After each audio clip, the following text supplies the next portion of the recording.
తెలంగాణ రాజకీయాల్లోనూ మోదీ హవానే నడుస్తోంది. అవునని అంటున్నారు రాజకీయ విశ్లేషకులు. సౌత్ ఇండియాలో కమలం పార్టీకి జోరు తక్కువే, విజయ శాతం కూడా తక్కువే. కానీ తెలంగాణపై బీజేపీ పూర్తి ఫోకస్ పెట్టింది. అసెంబ్లీ ఎన్నికల్లో ఓటింగ్ శాతం పెరగడంతో ఇప్పుడు పార్లమెంట్ ఎన్నికల్లో సైతం కాషాయ జెండాను రెపరెపలాడించాలనే ఉత్సాహం కిషన్ రెడ్డి అండ్ టీంలో కనపడుతోంది.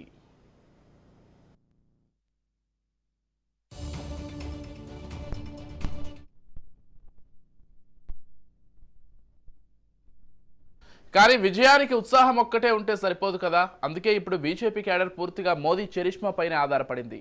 అయితే మోదీతో పాటు మోదీ అంతటి చరిష్మా లేకున్నా ఆ తర్వాత స్థాయిలో పార్టీని నడిపించగల సత్తా ఉన్న నాయకుడు అమిత్ షాపై కూడా కోటి ఆశలతో ఉన్నారు కమలం టీం.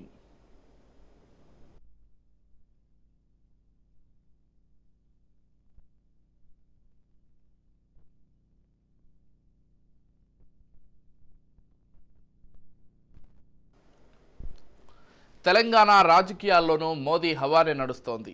అవుననే అంటున్నారు రాజకీయ విశ్లేషకులు.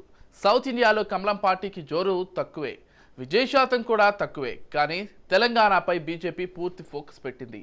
అసెంబ్లీ ఎన్నికల్లో ఓటింగ్ శాతం పెరగడంతో ఇప్పుడు పార్లమెంట్ ఎన్నికల్లో సైతం కాషాయ జెండాను రెపరెపలాడించాలనే ఉత్సాహం కిషన్ రెడ్డి అండ్ టీంలో కనబడుతోంది.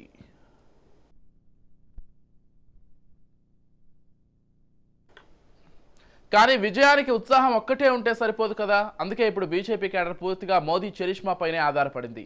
అయితే మోదీతో పాటు మోదీ అంతటి చరిష్మా లేకున్నా ఆ తర్వాత స్థాయిలో పార్టీని నడిపించగల సత్తా ఉన్న నాయకుడు అమిత్ షాపై కూడా కోటి ఆశలతో ఉన్నారు కమలం టీం.